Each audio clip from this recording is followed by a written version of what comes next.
The sisters out here came through for me. The sisters came through for me.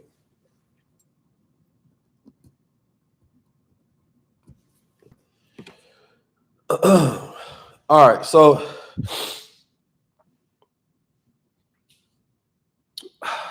first of all, I want to talk about this idea of voting. And there's a few things that I want to get off my chest about what I'm seeing too consistent, too consistent. You know, 'cause sometimes people talk about voting like this shit magical, and it's just gonna solve all the problems of the black community. And that's just not the reality.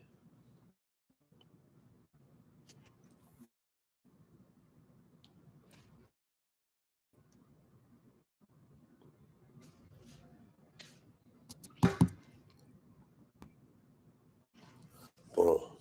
All right, there we go. Yeah.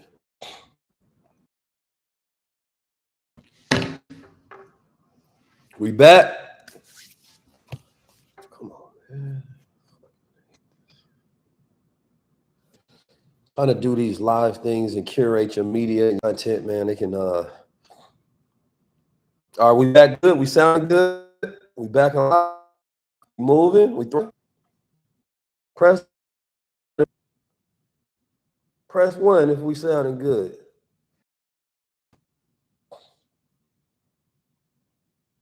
All right, it said we sounding good in there. I just needed you to help me fix with the stuff, brother. Thank you.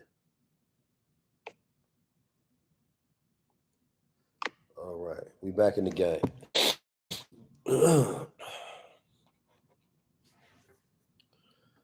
All right, so let me start by saying there are more than one route to heaven. There's more than one route to heaven. And I'm gonna keep this short because I gotta do a coaching call later on with BWO students. Every single Monday, I do a mentorship call. So we go over different things so that people can improve their mind and carry out more empowered and confident and have increased results of productivity throughout life. So we have our Monday night trainings and we go through this evolution of thought and it gets good. So tonight I have a good special class that I want to talk about. Every night is special, but tonight it's going to be good because I'm going to be fired up to talk to the students.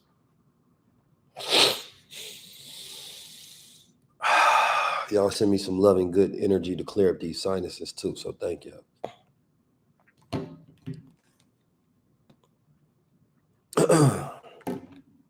So the word vote comes from the Latin word votum. And votum is a vow, a wish, a promise to a god, a solemn pledge, dedication. So it can be equated to a religion. And see, this is what probably most people they won't think about this.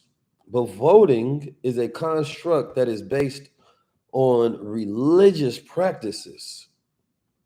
So I was talking to my brother the day, he was talking about patriotism. And patriotism is when you put your country before yourself.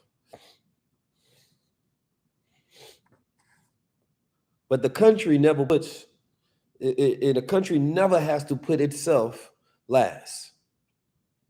Right? Meaning that it doesn't have to do things in the best interest of the citizens before the entity of the government itself, the body. So when we are telling people to vote, we're telling them to wish. Right?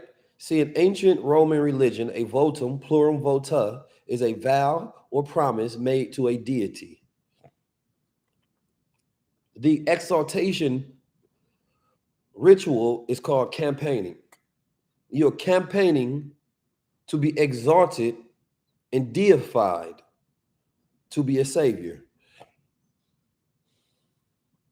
I'm just giving you definitions. I haven't even got into opinions and nothing. It's just definitions. Right? So the word comes from the past participle of the Latin verb volvio and volvere, meaning a vow, a promise. As a result of this verbal action, a votum is also that which fulfills a vow, that is, the thing promised, such as offerings, a statue, or even a temple building. The votum is thus an aspect of the contractual nature of Roman religion, a bargaining expressed by do ut des. I give that you may give. You have to understand the root of how America and world branches and organizations were founded to appreciate your participation in these rituals. I haven't given an opinion on good or bad or nothing. I'm just letting you know the roots. That's it. Because when you participate in something and you vow to participate in something for the rest of your life, you should know exactly what it is. The things that we do the most, that we give the most credence, importance to, should be also the things that we are the most informed on. Everybody should know the history, the breakdown, the meaning, the hows. We should know everything connected and everything about it. Everything. Everybody should be a political scientist in understanding these things, the way these processes work. But you ask a person about the Constitution, they can't tell you nothing about it. You know a few things that's left over as remnants from class, but that's it.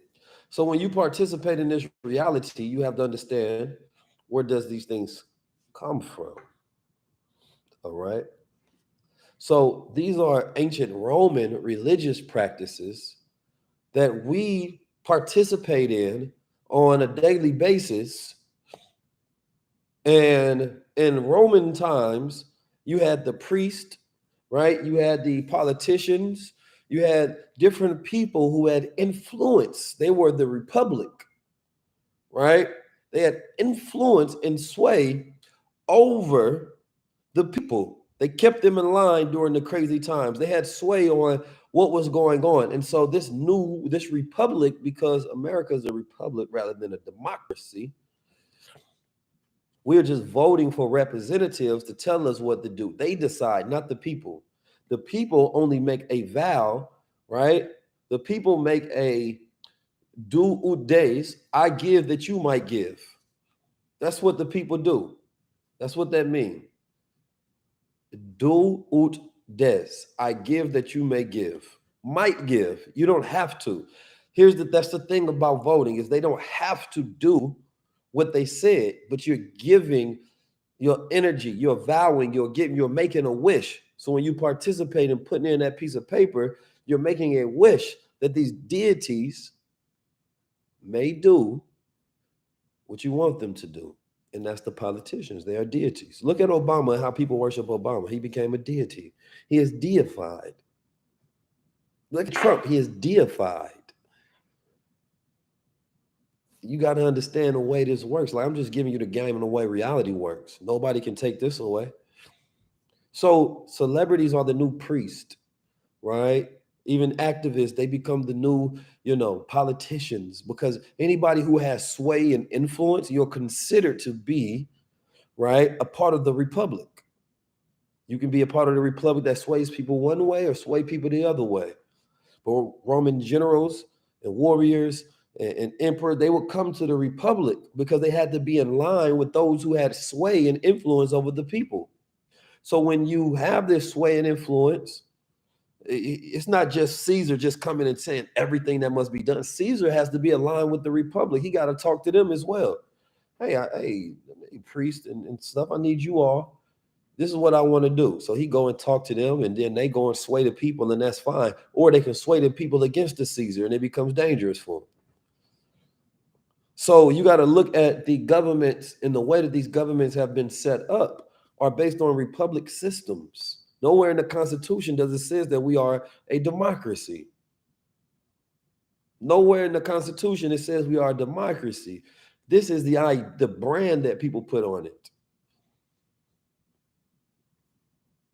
So I'm just giving you the game. I ain't making no decisions or nothing.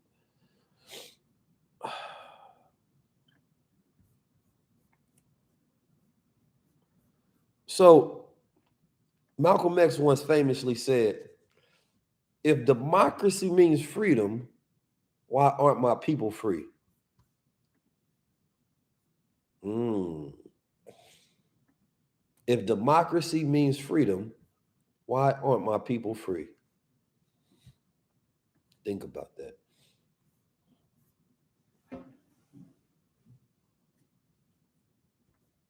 I just want y'all to just ponder on that. Because influencers, and by influencers, I'm naming everybody that has influence, whether you are an activist or revolutionary, you are a politician, you are, a TV born influencer, which is what they consider to be a celebrity or with more sway, or you're a person that got your influence through the medium of utilizing the internet or social media. It's all a category of influential people. Deities. So this is important. Like, you have to understand that all people of influence are in the same category, and there is a fight for the mind of the 85% who are in the middle.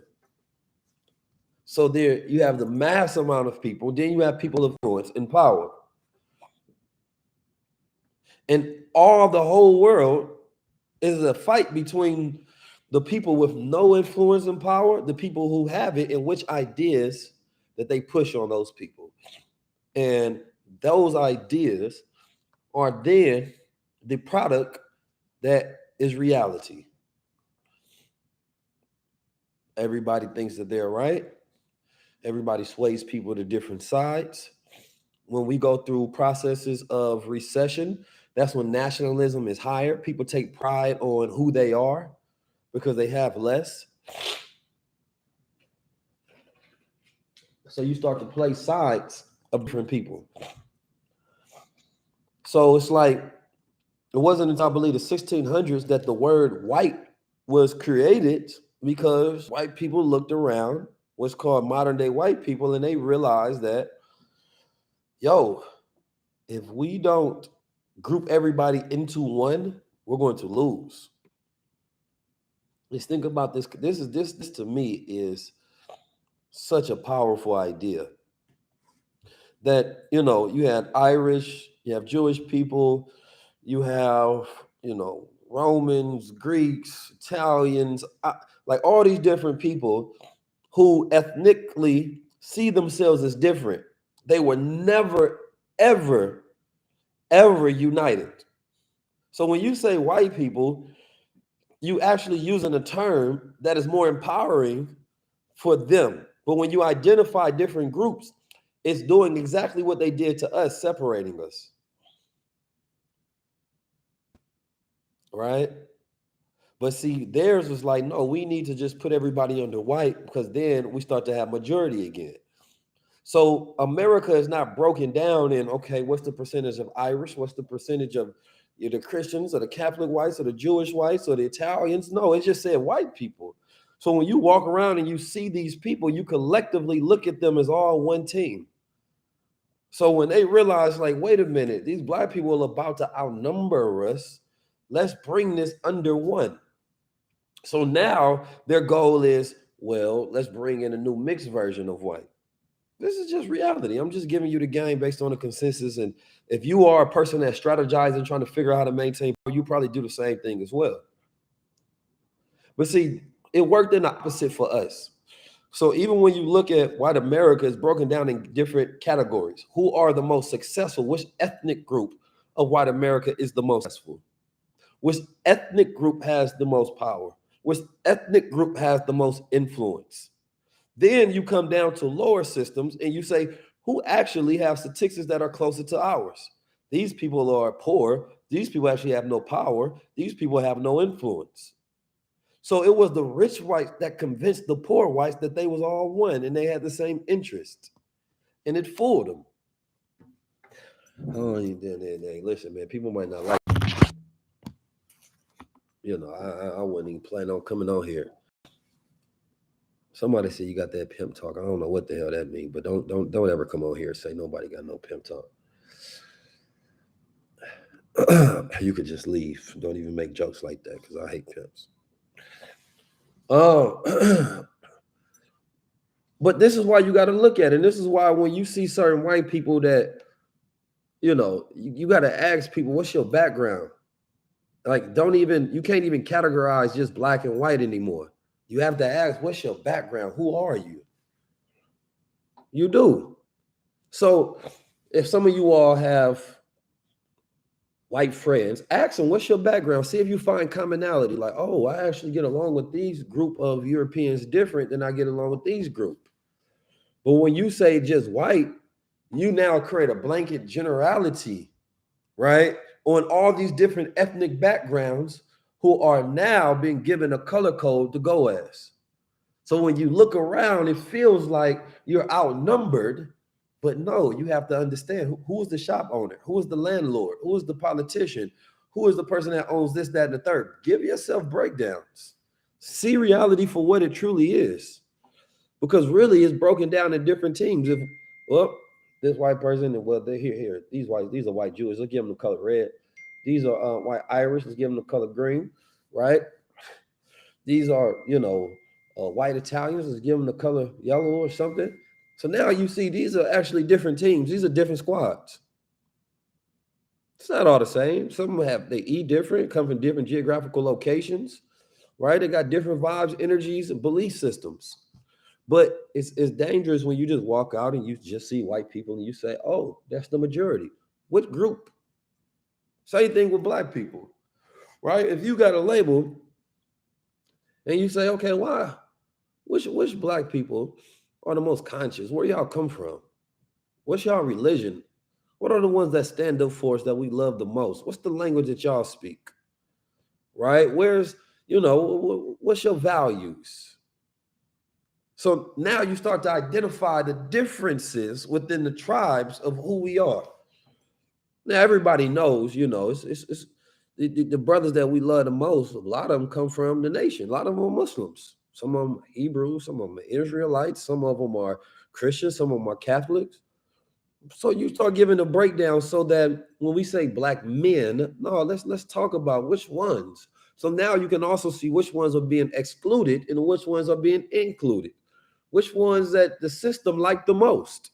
Oh, how come it always seen the brothers with this background always on TV, always get the deals, always get that? It ain't enough to see a black man up there. What about the ethnic breakdown of these people? We got to start seeing reality for what it is. That's all I'm asking. You're going to find some trends. You're going to find some trends. So when you see somebody of my ethnic background gain success in any category and field, it's against all odds. Listen, statistically, there is no group of people in America that has it worse than a black man.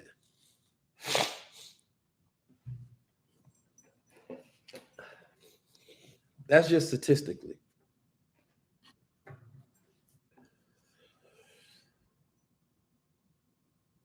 Everybody isn't a Moor, though, isn't that, Aaron? But I agree with you. It's a great term. But everybody isn't a Moor. We can't put a blanket on everybody because then that's an ethnic group as well.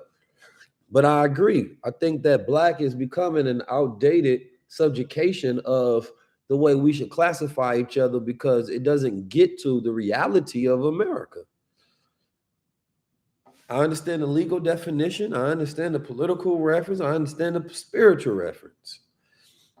You got to be able to see things for what they are. So I don't want to create names that get us to fight more. No, they have to be terms that get us to respect the differences of who we are and to work accordingly based on those differences. That is the key. That's the key.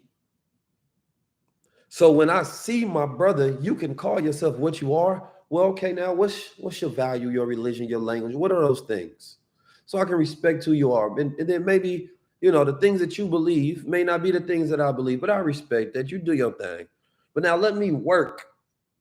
Let me work with those who do have the same, right, ethnic background, because this is going to be easier. So when we start talking about uniting, whoa, wait a minute now. You can't just unite under a color. It's not how it works.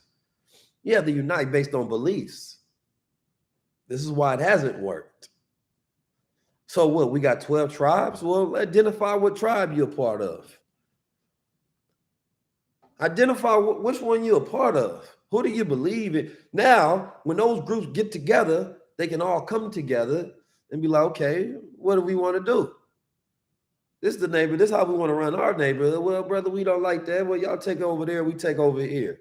Well, we're not mad at this agenda here. This is how we think about sexual beliefs. We don't think of it the same way. Well, okay, well, then we'll just be different over here. We don't have to forceful dominate everyone into our beliefs. This is the way people done it historically, where they killed you for having a different belief. Because if you do something to where I feel like, my daughter or son should grow up in this type of environment, and you do something to go against my belief system, right? Now we got an issue. Now there's war. I seen a picture of, I guess she was a popular news anchor, and she was out there in Qatar, and she didn't respect the boundaries that were set based on the ethnic beliefs of the people in that environment, saying that you can't wear what you want to wear. You got to cover up. So she decided to have her breasts out, legs out, shoulders out, all of these things. So she said, I'm a Christian. When y'all come over, we respect y'all shit. And we ain't got to respect none of that. Now, this is dangerous. First of all, it's dangerous because you can get locked up. You can get killed for it. You got to, if your country decides to create a rule, especially if you have a Muslim country, it's different. Every country is different. America's a melting pot. It's not a Muslim country. It was founded based on Masonic and Christian beliefs. The Bible the Constitution comes from the Bible, right? So that's the template that it was written off of. But if I go to a Muslim country, I'm going to respect it. Why? Because I'm not trying to go there to change the beliefs of those people. I'm not there to disrespect these people in a way that they live. That's how wars are started.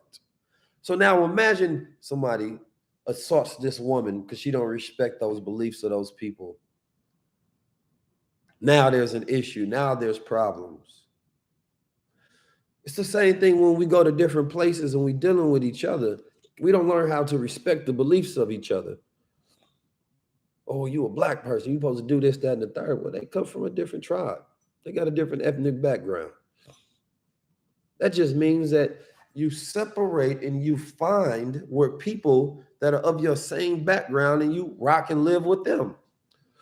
It's no more war there because everybody is in agreement. It's how we supposed to live. It's how we supposed to move. It's how we eat. It's how we talk. It's how we speak.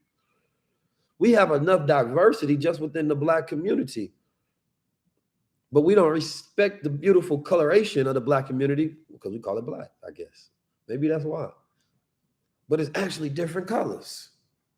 Within the melanated community, we actually different colors.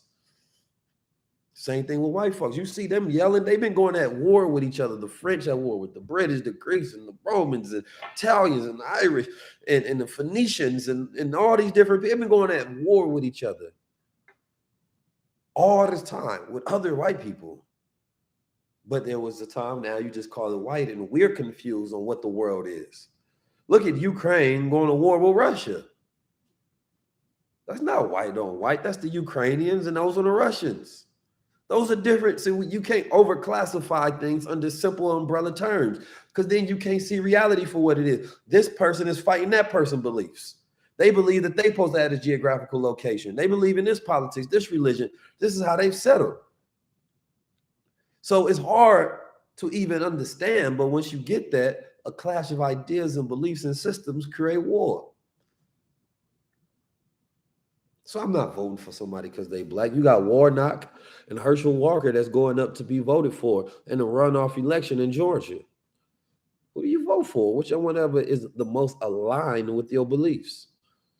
It don't matter if they're Republican, don't matter if they're Democrat. It's whoever is aligned with your beliefs from your ethnic background, not from your racial background, because they both black. So Democrat ain't a religion, or it is. It's not a race. So therefore, you can't make a decision based on that. Nah, whichever one is, I have more of a conservative viewpoint, right? So therefore, I don't like all of the weirdness that go on with this new push. So if I don't participate in the process of voting, because that's just my decision, right? My thing is I vote for myself. And I've been voting for myself this whole entire time, and it's been working for me. Right? So if I vote for myself for 2023, and I'm saying, listen, 19 Keys is my president, speaking of self, right? What you go get me? I'm making a vow to you. The same way you vote and you make a vow to somebody, I'm making a vow to you. I vow we're going to increase your health. We're going to increase your wealth. We're going to increase your physical power. We're going to increase your influential power. You understand me? You got all these things. Like, these are the things I'm voting for myself for the year. I'm campaigning for myself. I give myself that power. I don't give it to nobody else. And now what happened if the people, it don't have to be in politics and the government. We can vote for people that we just believe in. That's it. Well, what you going to do if we put our confidence behind you? Let's say you're using, just using myself as an example, right? Or EYL, or, my brothers with Oasis, and whoever you want to think of, right? Because let's say, well, listen, we go put our voting power behind you. Now we can vote with our dollar. We can vote with, our energy, our time. What do we need? So you say, well, what does a politician offer you? Now, today they're offering crap. They're offering stuff like abortions and all kind of stuff. Like, it's not even any good offers up. It's not even no good offers up right now. They don't even, the Walmart sales sound better than that. You understand me? Walmart sound better than that. They ain't even got no more good, politicians ain't even got no good offers no more. Niggas ain't talking about reparation. They talking about creating health facilities in the hood, in the food deserts, right? Teaching financial literacy. They ain't even got no good offers. They be running on shit like abortion care. That's your financial pitch to me? Come on, man.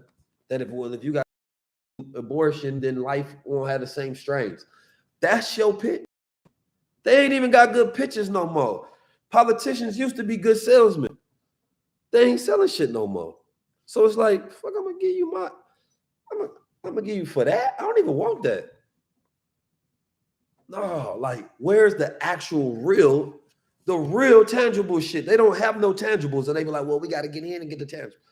Nigga, you ain't never getting in there because I got to hear something real. Like, it ain't that hard to go through the hood and see what the problems are. And then create solutions based on that, but nobody wants to actually have to make a vow to the people that, listen, all right, when y'all put me in office, I'm gonna do this, that, and the third. Because then they're gonna have to be tied down to those promises. So politicians are doing it based on like an influencer campaign now. They no longer doing it based on real life tangibles anymore. You got to pay attention to the psychology of how the dynamics have changed. They're not pitching. Back when I was younger, I used to hear politicians actually selling me stuff. Now they just attack each other. And then they hire influencers or celebrities, activists, because those are just all influencers to me. Whether you gain your influence on the internet, whether you gained it through TV, whether you gained it through being a musician, an artist, it don't matter to me. All the value you have is your influence capital. It's a marketplace of ideas going at war with each other. That's all it is. And they don't be liking me when I say some real shit. So what? They get campaign dollars to continue to push out problems. But this is why when you get brothers, like what we doing with Oasis, what my brothers at Earn Your Leisure doing, what we doing at BWO, average campaign, right? Let's look at what the average campaign costs. People be like, why y'all need money, right? The only difference is I'm about to give y'all a cold breakdown. I'm about to give y'all a cold breakdown.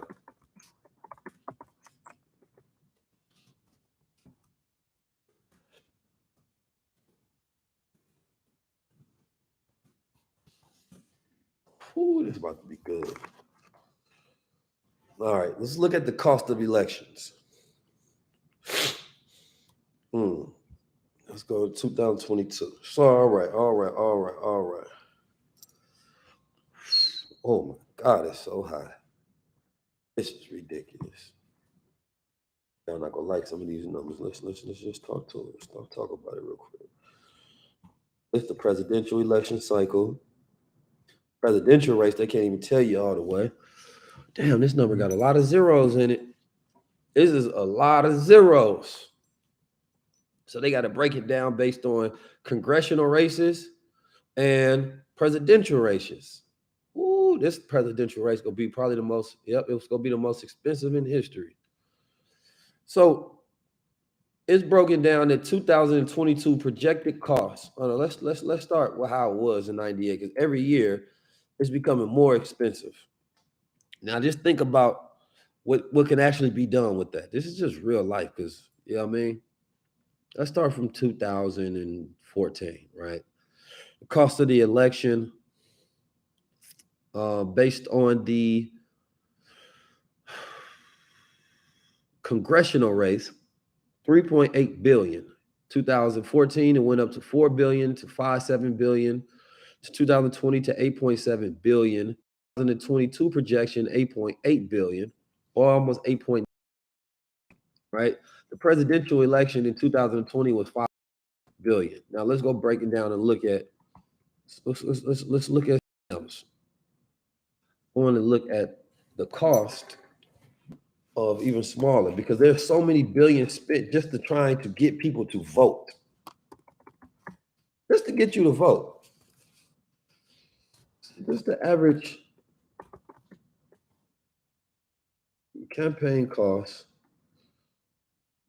They say the congressional campaign collectively approximately 4 billion and dispersed 3.8 billion. Political parties received 3.2 billion and spent nearly 3 billion.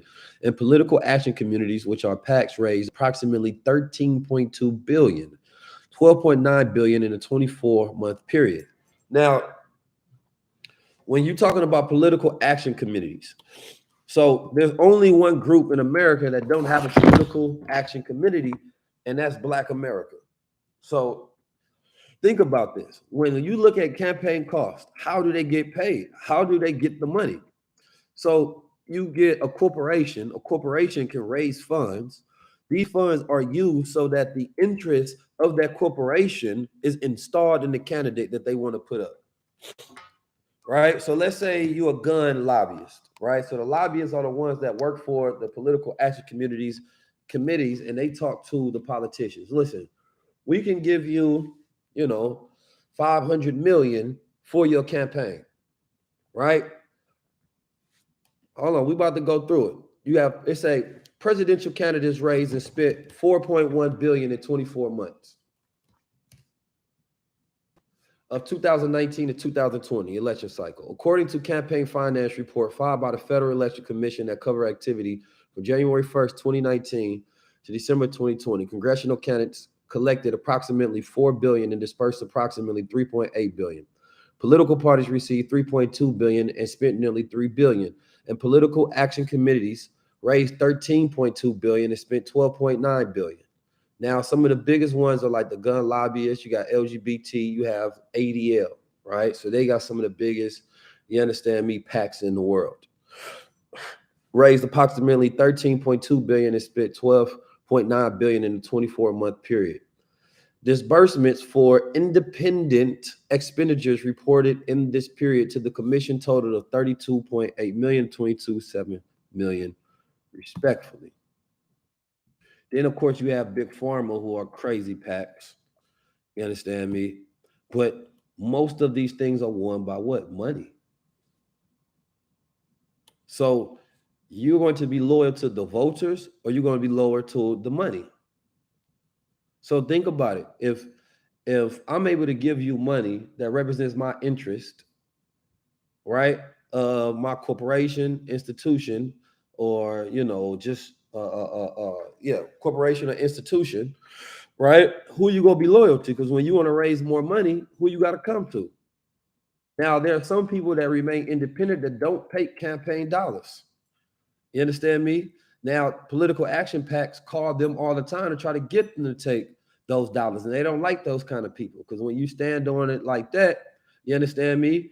Then that's when you can be integrable and you can actually do real things. But when you take the money, then that's when you are beholding, right, to the agreements that come with. So let's just think about it. I think that the greatest thing that groups can do is become lobbyist groups. Then when you put the money behind it, then you put the voting power behind it. So I don't think that voting doesn't have power. I think that there's a missing step in the way that we push voting that has not been given its proper due, right? So if the money is directly correlated with the voting, game changes. That's just what I believe.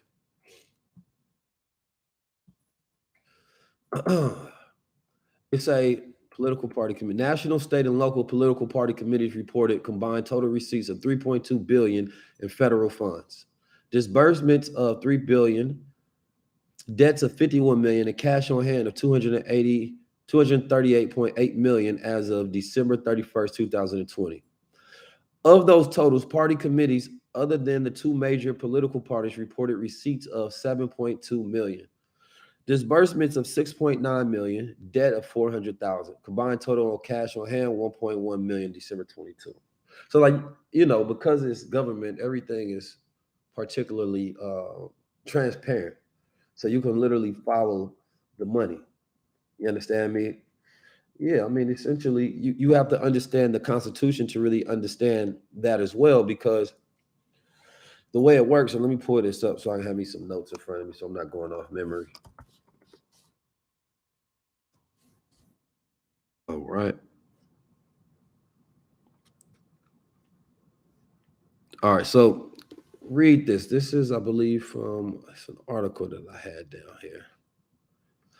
Leaders who need to worry about the next election are more likely to make decisions influenced by short-term political considerations that their counterparts. This is given a comparison between American system and Chinese systems than their counterparts in China.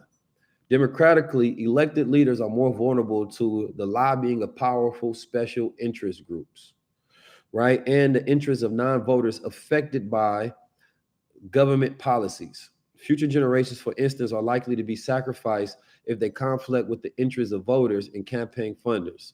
Such leaders spend a lot of their time raising money and giving the same campaign speech again and again. In contrast, meritocracy is like when the best ideas win. So, meritocratically, selected leaders are judged by what they do, not what they say. So imagine if we had a system where it wasn't about who can say the best stuff. It was about based on your actual experience. The same way if you get, let's say you're going for a job, you understand me? It'd be based on your intellect, it'd be based on your intelligence, it'd be based on what you do, right? That qualifies you then to be in front of the people and to be in a position of leadership, right? America is a corporation. So it does make sense for people who have economic backgrounds, business, sociological backgrounds, and entrepreneur backgrounds, right, to be in place in America.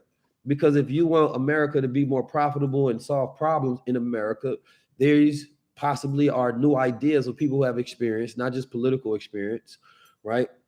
Because a lot of those people be bullshitting. They have experience with influence and manipulating the people rather than actually getting real shit done.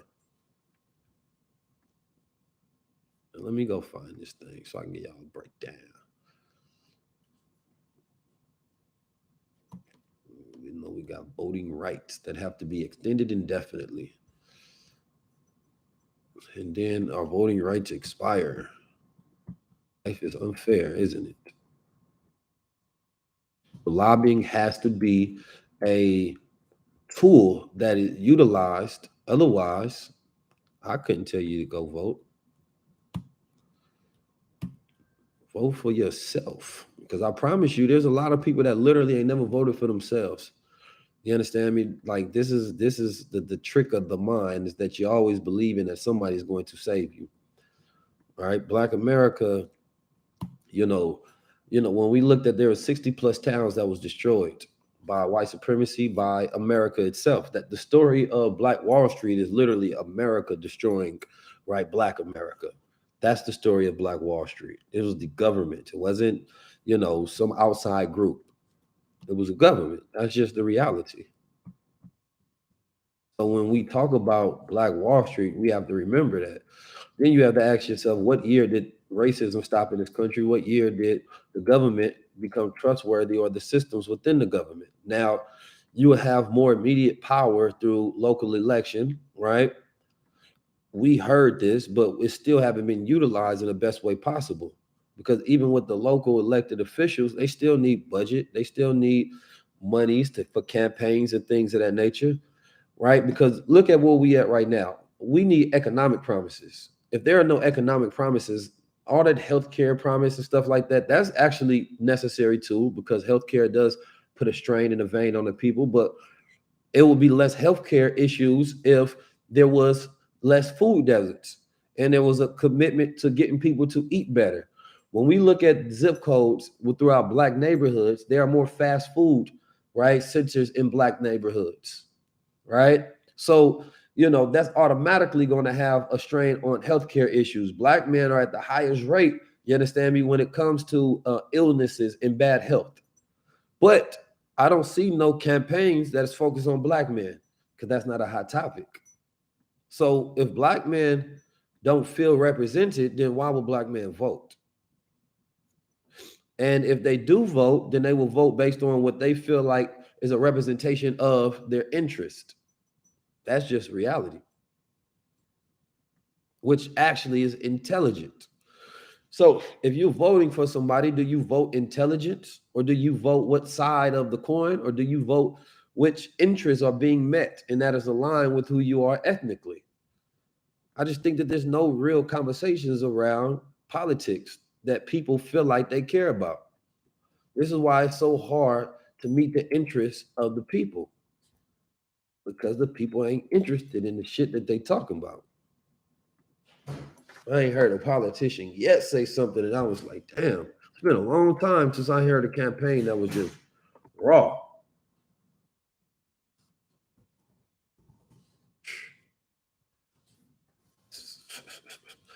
Oh man. Let's get into it. I mean, have y'all? All right. So I think what I wanted to get into was the 14th Amendment. All right. So let me get into this. They say passed by the Congress June 13th, 1866, and ratified July 9th, 1868. The 14th Amendment extended liberties and rights granted by the Bill of Rights to former slaves. And quote right here, nor shall any state deprive any person of life, liberty, or property without due process of law. Nor, and you have to understand the key word in this is person, right? Look up what the word person means.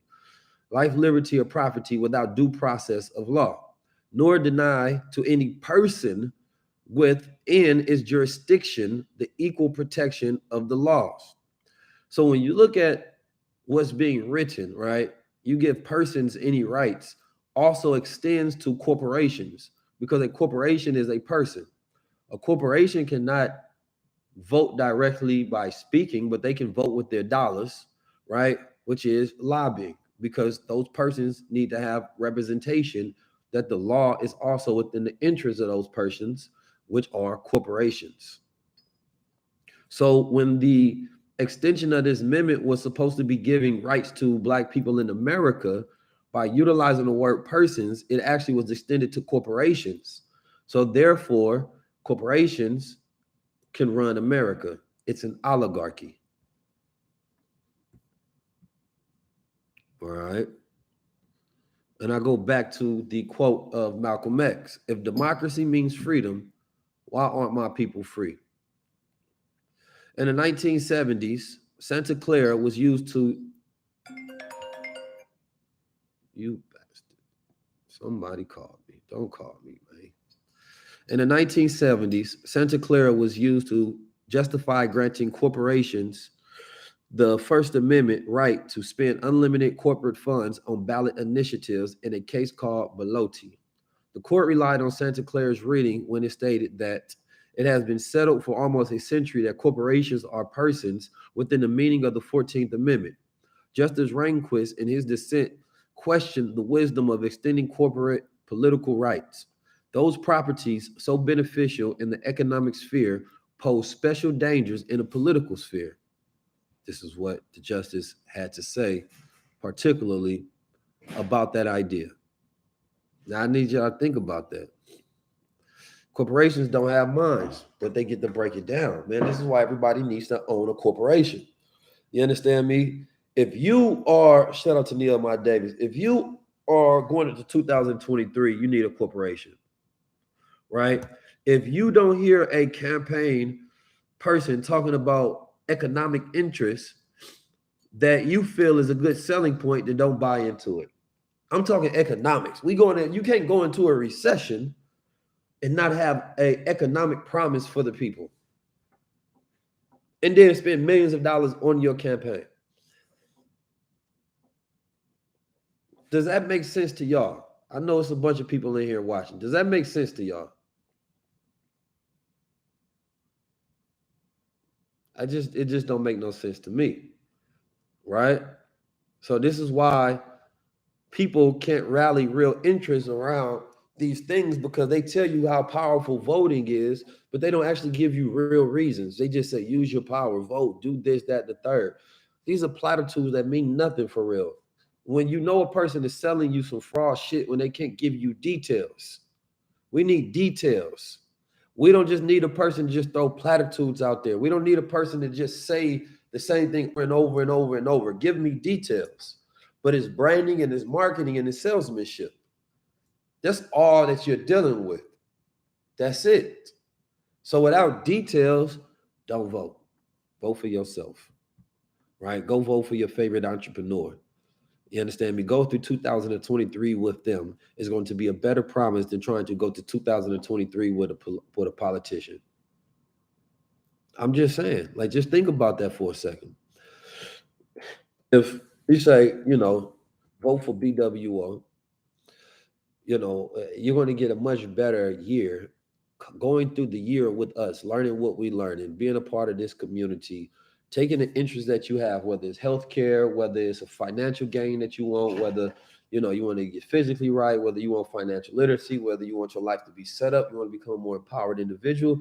What is it that you actually want, right? Because we participate in these rituals of campaigns that actually take away our power a lot of times. And then we wait for people who did not get their power through politics to tell us that voting is the most important thing to do. That makes no sense to me. That makes no sense to me. No, vote for yourself, and I mean with your dollar. See, this is the powerful thing. When you got a corporation, that corporation is bringing in money, and now you have corporate interests attached to it as well, right? So now you got corporate interests. This is gangster right here. I'm gonna break this down. This is really gangster. You got corporate interests because now let's say, you want your business to make more money, or you want to increase the marketing arm of your business. So, all right, how does that business go out there and do it? Well, you're going to take monies that's coming in from that business and you're going to vote to somebody that can coach you to it, somebody that's going to teach you do something. This is going to the political interest of your business, right? So now you know how to increase this business sales, right? Now, let's say that all Black Americans, 45 plus million people out here. Now, let's say that we had a representation of 1 million LLCs that have corporate interests that come together and they decide, well, these are the kind of taxes we want to have. This is the type of business interest that we want to see met in our politicians, right? So they come together with their money. Let's say they raise $1 billion, right? That's nothing. We got $1.8 trillion as a people of spending power. So if they come up with $1 billion, now they're putting their money towards candidates that have direct interest towards them economically, right? Or maybe they decide to say, you know what, healthcare is too costly, or whatever it may be. Number one, just getting better healthcare is not enough. Eating better, living better is the actual key, right? Because this is what you got to understand as well.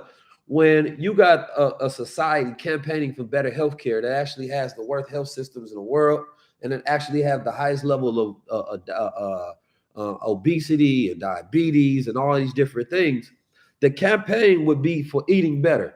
But I've never seen a politician campaign on that. Why? Because they're getting paid directly from Big Pharma, and they're getting paid directly from these special interest groups that actually represent these corporations to keep people unhealthy. So it feeds the healthcare system and it feeds the pharmaceutical care system. It just makes sense that if I'm the one that you got the meat industry is represented in there, the dairy industry is represented in there, right? All of them go get their representation. So why the hell, if we have to change, if the healthcare system has a strain on it, and when we went through CV-19, we realized this as well. If everybody's sick and they go to the hospital, there's not enough hospitals for everybody, right? The healthcare system cannot handle that sort of issues. And then we looked at it and say that we actually have predisposition towards these diseases at a higher rate in our culture and in Black America, but there was no campaign that was saying that, okay, we're going to spend billions of dollars putting, better health choices in Black America. None. Yet you want me to go vote for people who are not even saying the most obvious things that we need. They're not saying better water, better health care, better education, better foods. So, but here's the thing, we don't need them to. We don't need them to, do we? You don't really need them to. We could do that ourselves. We can do it ourselves. And I think that the most dangerous thing, you understand me, is when we feel like we need somebody else to do for us what we can do for ourselves. See, I'm not going to argue with no politicians. I'm not going to argue with no activists. I'm not going to argue with no influencers, no celebrities, no musicians, no artists, no educators, nobody. Because that don't matter. What matters is being able to create solid communities that build and move together. So look out for each other's success, right? That matters. All that other shit, that's just people throwing opinions at the wall and hoping one stick. But what really matters the most, if you got a solid community of people that you actually work with, that you build with, that you learn from, that you're killing it with, now that's different. You understand me? Like, the Amish not trying to find their success in voting. Asians not trying to find their success in voting. Jewish people not trying to find their success in voting. And those communities are more solid. So why wouldn't I want to be like the Jewish community? Why wouldn't I want to be like the Asian community? Is it the culture of the community that needs to change? The ideology towards how we go about doing things that needs to change? That's just the reality of it.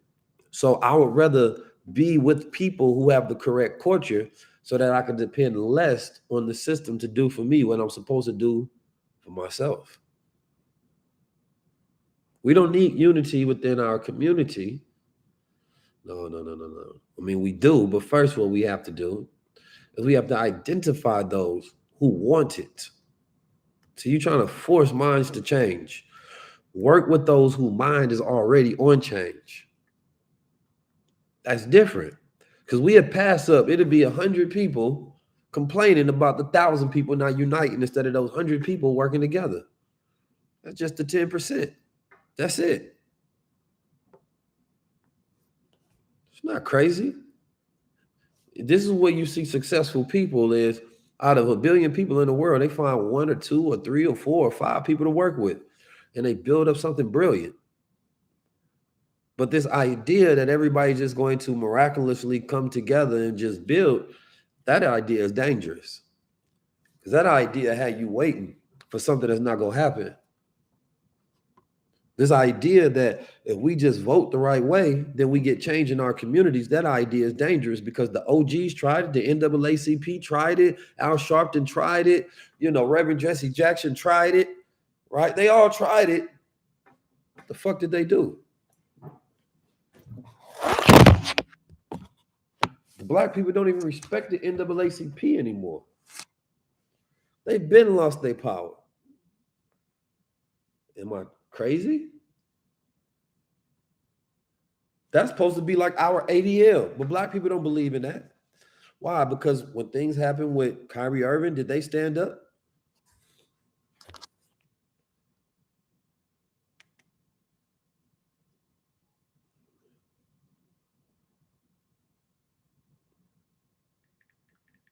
Did they? Nah. So we don't give no credence to that. We ain't got no respect for that. But that also lets you know that they not for us though.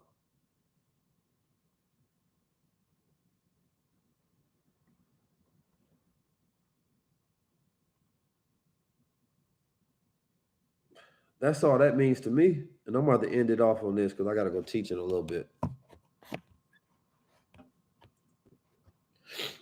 I'm about to teach tonight. Make sure y'all join. It's Cyber Monday. So y'all click, join in for 52 weeks the next month.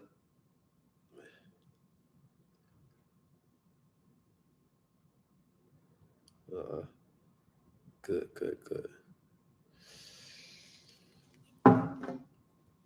So the message is vote for yourself.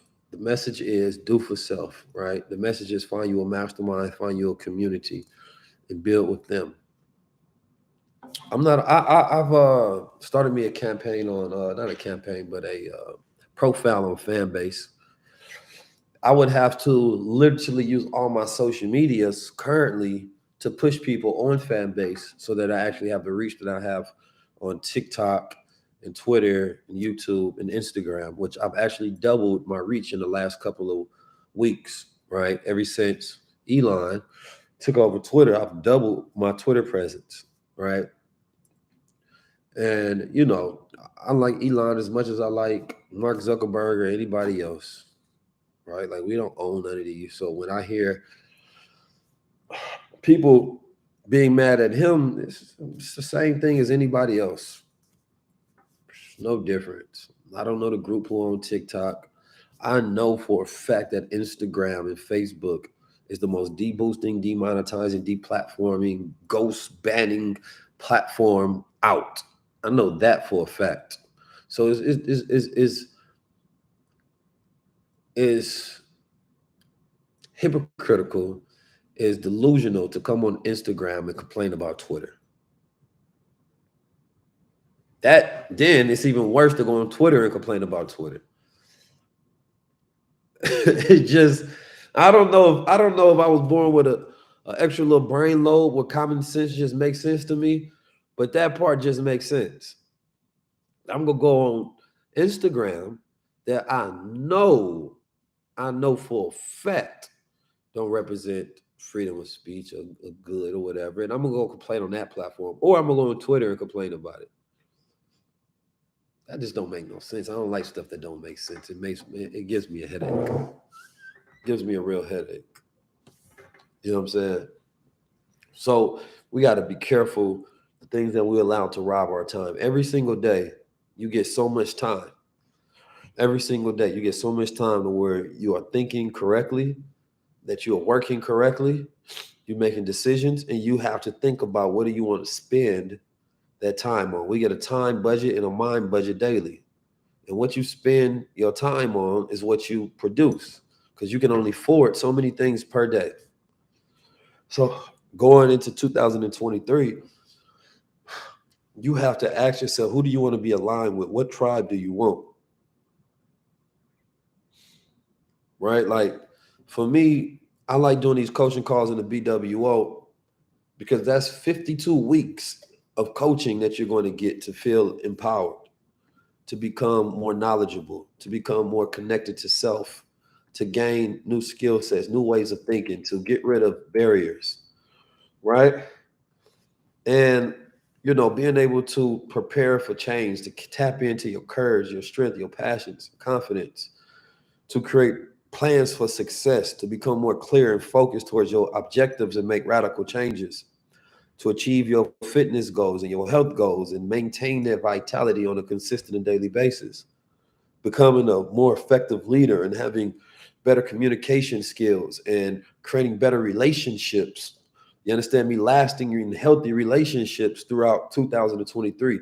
Learn how to ignite those passions that are lasting, and even just, creating passionate, loving relationships where it's full of love, not that dull, boring, we just tolerate each other. I'm talking about passionate relationships. Like, the greatest people on the planet Earth require coaches to help manage their energy to get them to championships and rings. You know what I'm talking about? So being able to become an effective leader is about having those breakthroughs of limitations and gaining the skills and staying motivated and becoming an inspirer, even in the face of challenge, right? Learning the tools and learning how to persuade, inspire, and connect with others. These are important. And having that empowered mindset, we know that success is 80% mindset, 20% skill set. So it don't matter what you know, it's your strategy of how you go use that to implement and execute. Now, they not one-on-one. I don't think the world can afford my one-on-ones. This is with the community. So come on now, I couldn't do 52 weeks of doing a one-on-one. I would have no time. I would have to charge. I don't even know what I would charge for a whole year of doing one-on-one consultations every week. Damn, that sounds expensive, but I don't know. That's you got to pay me $1 million. So instead, we creating that in the coaching community to where we going through that by just having that community and having that support system and increasing your learning. Because as you go through from January to December, you want to have a learning curve. So by the time you come to 2024, you're smarter, you're more conditioned, you're more confident. You have all of these new skills you can use, all of these new thinking tools. You have a solid community. You're in your networking back. You have all these different things that you can pull from. So that's 52 weeks of, making sure you're going through the fitness training regimen that we have. 52 weeks of going through financial literacy on a week-to-week basis live that we have. 52 weeks of going through the mental and the creative business. We teaching the AI, we teaching the Web3, the whole nine. Like, that's 52 weeks of training that you're going to go through for 2023. That's going to guarantee that you have results out of life. It's just different. Like, press 1 if that's a value to you. So when we say vote for yourself, the way that you spend your time and your money is a direct correlation between who you are and what you have. So look at what you've invested into yourself from January 1st till now, but ask yourself, if you had that infrastructure, that community, that mentorship, that coaching, what would your year be now? What would that look like? Most people, to be able to have this dynamism towards life, to wake up every day and go to attack life. I'm talking about ferociously attack life. It looks different. Like, you got to have those push through moments where you feel weak, you feel defeated, you feel like things not working, but you become an assassin towards life. No matter what, every single day you getting up and you going. This is why when you look at people who are great winners, go look at their coaches. Look at Michael Jordan. Look at the Warriors. Look at these people. Look at the NBA. There's coaches that have more rings than players because they know how to bring the best out of people. I had to learn that myself. Like, I used to think that there was something special about doing things by yourself. There's nothing special about that. That's just ego. That's a fool's pride.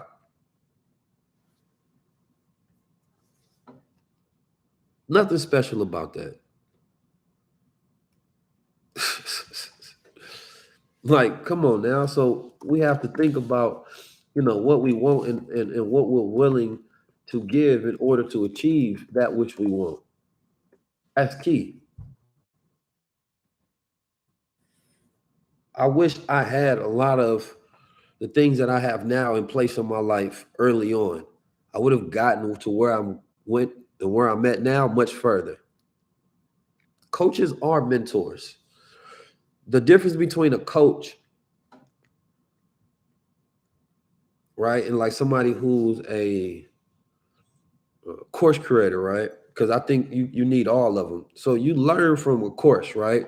So you get the factual information from a course, but a coach actually takes you through it, right? So like we was going through the AI art program and this AI, a few different programs, and my goal was to like let's show you step by step and walk you through it, so that you can actually have your goal and then execute and get it done. Like that is key. So the course, you're responsible. Of course, you're still responsible, but it's the coach is the one that's taking you through it to make sure that you actually get to that level of execution. So it's different. This brother said he learned the game from God. You understand me? God is your mind. You know, but God ain't gonna just drop knowledge in your head and make you execute. You have to learn, you have to study, you have to build. Like that's reality. You know, people think God is a prayer. No, that's asking God to do for you, but you talking to yourself. You're in a room by yourself. So once you walk out that room, whose responsibility to do something? That's gonna be yours.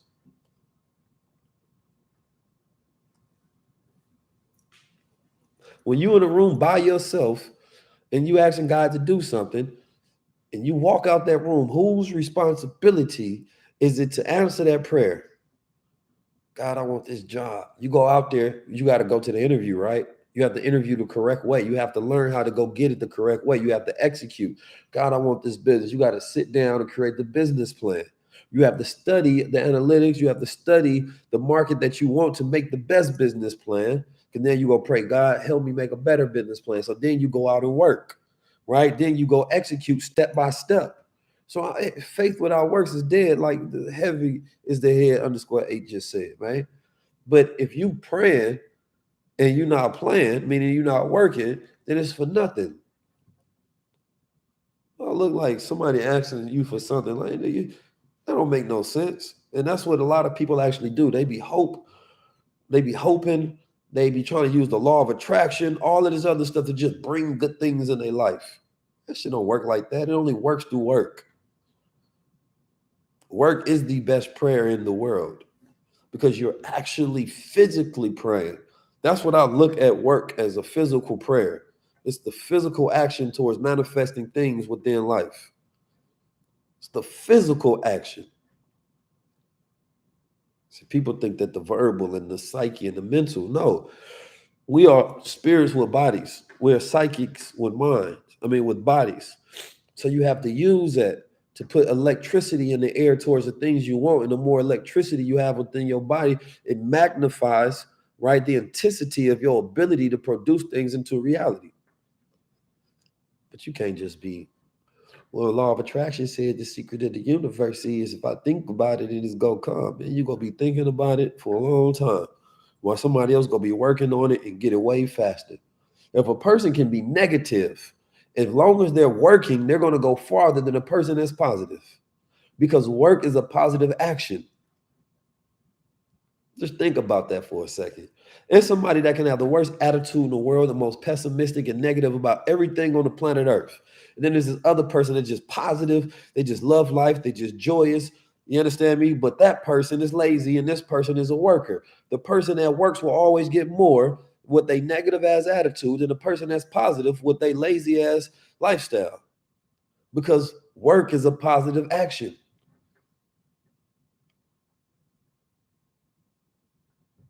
Think about that. Work is a positive action. That's why it has more manifesting power. So I try to get people to, go through this self-development of being empowered and learning how to take step by steps to get those things done, to have those breakthroughs within life, to become transformed. So that 52 weeks within 2023, where you going through these sessions with us, you go kill it, you go crush it. It's just gonna feel like life is flowing with you. You have a community of like minds, and you're constantly going through that coaching in life. Sometimes it ain't even about going harder. It's about going smarter, being more creative. My goal is I want to do less but get more. See, laziness increases creativity because you don't want to have to do too much. So let me figure out a way to still get the goal done while doing less. So I'm learning the tools to get that done. Everybody has a different personality type towards success. And learning to live a part of my subject tonight is not going for a perfect life, but learning how to live a more honest life. Because there's people who got the perfect life and they still not happy. Man, this is deep right here. I'm going to end off on this one. Make sure y'all text BWO to 323-577-6692 for the BWO to become a part of this. Cyber Monday ends tomorrow. So think about this, right? There's people who have the perfect life. Oh, they got their dog, they got the hubby, they got the house, they got the job, cars, all of these things. In their mind, this is the perfect life that they had set up. But then they still fucking depressed. They taking all of these pills to try to numb the pain. There's no passion in the relationship. They barely like their kids. They got those so they can have something to talk about with their homegirls. They got the car so that they can look good to everybody. But as soon as they drive it, they still feel like the same person. They don't feel no realer. Nothing has changed. So there's people with the perfect life, ideally, but it's not an honest life. So it's dangerous that society tries to push people towards the American scheme, right, and live a perfect life when it's more so about an honest life. People who live an honest life are happy. They know they do things that's connected to who they really are. You understand me? They're with people, right, that they actually love. They have passionate relationships. They walk, speak, and move in truth. They can have less, but they're living higher. Less material, right, but more spiritual. So we're not marketed honesty because marketing is telling you to add these things that you don't need. Oh, you need this clothes, you need this purse, you need this house, you need this purse, you need this, you need this, you need this. Get your ass right, get your abs right, get your titties right, get your issues right, get the surgery, get the nose, get the clothes, get the hose, none of that is honest stuff. None of that has anything to do with who you really are. That child of you is dead. It ain't been fed in a long time. The God of you ain't been fed in a long time. So you done got all these things that's been sold to you as the perfect life, but you ain't lived an honest life in a long time. So now you depressed and you stuck and you still trying to figure out how to feel good about life. Then you got people that got way less. Think about, I went to Africa in Orange Town, and it was all these happy children. Man, they so happy. They're just playing, kicking the ball, smiling. There's places across the planet Earth where you see some of these people that are indigenous to it. They still live their ways. They're so happy. They're just happy because they live in an honest life. What's connected to their spirit and their soul. And so America is anti-honesty. It's all fake. It's all lies. Everybody looks at Kim Kardashian and think they want that. The moment that you get influenced by somebody like her, you're not living an honest life. You get influenced by the celebrities and shit. Like, it's not, none of that shit is honest. That has nothing to do with who you are. So until you learn who you are, you don't even know how to live an honest life because you don't know who you are. You don't know what's real to you. And all of that gets in the way of you actually waking up every day and feeling energized because you're joyful. Like, man, I love doing what I do. I love waking up, and that's going to make you go harder and execute more. That's the key. Living an honest life. It don't matter what everybody agree with. Fuck them. Because there's people that may judge me for doing things. I don't give a damn. But if I was to die today, I would have died a happy man. Or should I do the thing that you want me to do so I can look perfect in front of you? That shit don't matter to me. You don't, nobody sleeps with you in the grave. It's you and your memories. It's the only thing you go into the grave with is you and your memories. And if those memories is connected to you living honestly, man, you're going to be happy. But everybody else trying to get you to believe you need something else so that they can sell you some bullshit. Come on, man. I'm just telling you. It's different, man. Success has to change. You have to change the idea and the look of success. But it's harder to sell people stuff that live an honest life because they know what they need and know what they don't need. They know what matters and what doesn't matter. But if you can get people to believe in their insecurities, you can get people to think about what they don't have and compare it to what somebody else has, it's easier to sell them some bullshit that they don't need. Think about Black America. Everybody else's community has convinced us that we need their products.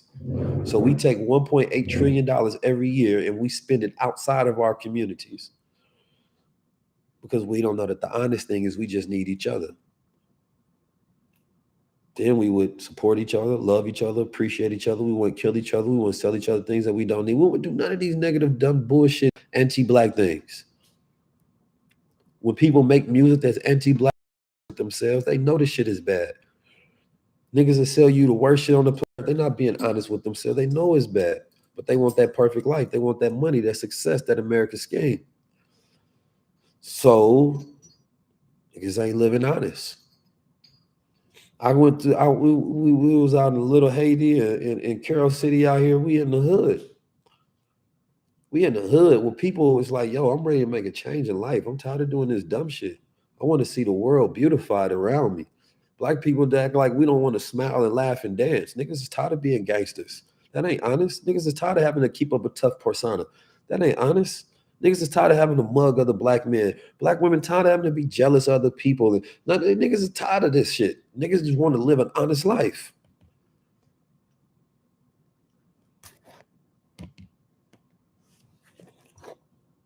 That's all.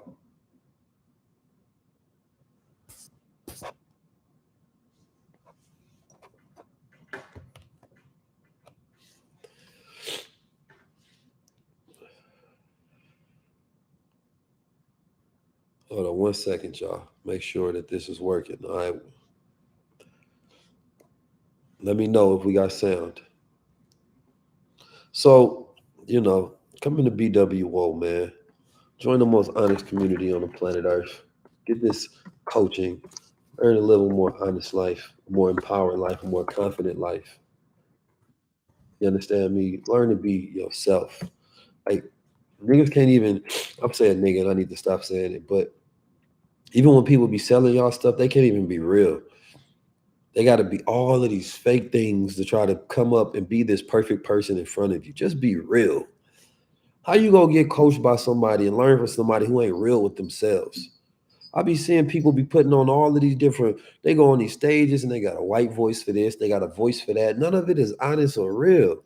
We code switching and putting on more caps. You know what I'm talking about? Let's put on more caps than Coca-Cola, man. Ain't nothing but a factory of caps. They twist that cap on so tight, man. Believe that shit. Like, how somebody gonna teach you how to be real if they ain't real? You feel me? Like, I'm gonna teach you about the God within you. They can't even say that. Well, I don't know. I don't want to get into religion. I don't want to be. Come on, man. People like realness. I'm locking in with the people. I'm gonna tell them I don't like that stuff. If I do like something, then I like it. If I feel like, man, it's the greatest politician I ever seen, bro, we voting. If I feel like, nah, they on some cap shit, we not rocking with it. Like you are allowed to be honest in that moment, to change things about yourself, to switch opinions, to all of that's just honesty. All of that, we perfect, we the best influencers in the world, man. Come over here. Man, I got time for all that cap. I'm gonna teach you how to be a real person, man, how to get the greatest out of life and how to be able to navigate that life still by being real and successful. Then you become real successful. Look, real and successful is real successful. See, there's a lot of fake successful because they had to fake in order to get success. So they can't even be their true selves. But people know what they really thought, how they really feel, how they really think they lose friends, associates, families, all of that stuff. So they trying to be perfect because perfect is not real.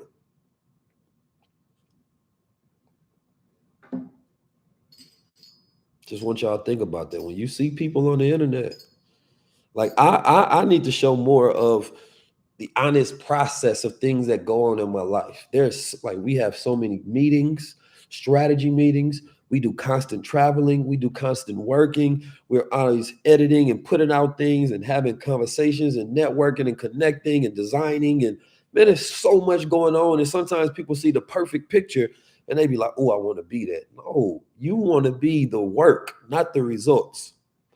When you learn to be the work, you learn to get the results, because the results are just a byproduct of the work, or the results are a byproduct of the work. So no, you don't want the car. You want the knowledge that got the car. Well, if you want that, then you want the habits that got the knowledge. Man, come on, man. I don't think y'all hearing me. I got to get out of here. I got to go, coach. I'm giving y'all too much, man. I love y'all. I appreciate y'all, man. It's just different. Somebody said some people relate better when you talk to them like they speak. Well, I don't relate to fake people. So if you need me to talk fake, I don't know that language. You know what? I could talk like this. Oh my God, you guys, let's just vote and get jobs and, like, stop talking about the white man and like stuff like that. You know what I'm saying? Like, I think you guys are doing too much. Like all this pro-blackness, all this hotel consciousness. Come on, guys, stop chilling. Like, dude, like lay off. Like we are just one. You know what I'm saying? Like, let's just be one, and let's just, like, think positive. Like, imagine if that was the version. You know what I'm saying? Like, if I grew up where they grew up, that's the version y'all would get. Hey, wow. Why gotta be all that? Come on, man. Stop the cap, man. Stop it, man. Stop. They didn't twist the cap on so tight, man. It'll burst. It'll burst if they try to take it off. Goddamn cap on so tight, man. Chill, man. Cutting off circulation to your head, all that cap on. So, just 2022 has to be a year of real, especially as we're going to a more AI intense society. Certain skill sets, certain mindsets you're going to have in order to be real successful. So you have to understand that. You dig? No, I'm not doing that, man. This, I would probably get more like deals and stuff if I did that. Like if I talk like that for real, I took off the crown, I talk like that, I dress square, I would be probably the most successful man in the world. They would love me. Well, I pushed all of their little stuff, man. They would love me. Because the problem is they say you're too radical, you're too real. That's literally what people be thinking. Trying to do business. Oh, I don't know. I can't do business with you, man. You're too real, man. You're honest. You really say what you mean. Come on, man. Stop that cap, man. No, we just go keep it a buck thousand. We go get money. We go build. We go be influential. We go keep looking good. And today we die. It is what it is. Fake people don't get remembered. Real people do. Remember all fake ass people. So, that's the talk for the day, man. I love y'all. Appreciate y'all. Click the link in the bio. We got Cyber Monday deals on crowns. 44% off. Use code 44%. Yo, realness, right? Like, I love selling stuff. So I like making money because I like being able to have the resources to move the way I want to so that I can continue to grow and build in front of the people. You can't go to war without no resources. Come on now. I hope all y'all was throwing Cyber Monday deals. You understand me? I hope y'all was throwing Black Friday deals, but at the same time, you can do Cyber Tuesday. You can do Cyber Wednesday. I don't know who told people that they got to just pick their spots, but this particular Black Friday, people have sold or bought more than any other Black Friday in history. So I hope it's getting some money out the marketplace because, we big consumers, not great producers. So when I see Black people with deals and sales and stuff, I love it. And I love some Black capitalism. I don't care what you say, because everybody else is capitalizing on us. Man, y'all, I love when I see, they running a sale. I'm not getting tired of that. Keep doing it, keep doing it, keep doing it, because we need money circulating in because all ours is going out. Keep doing it. Keep it up, man. Keep making that money, but stay real with yourself while you do it. All right. Peace, family. If you're in the BWO, I'll see you there. It's Cyber Monday, so make sure that y'all lock in. You understand me? Get that 2023 mentorship right before we close the doors. I appreciate and I love y'all. Y'all continue to stay tapped in. I'm going to go take care of these sinuses. So next time y'all hear me, I'm clear, I'm free, I'm congested, less. I don't know if that's a word, but it's less congestion. So it sounds right to me. Peace.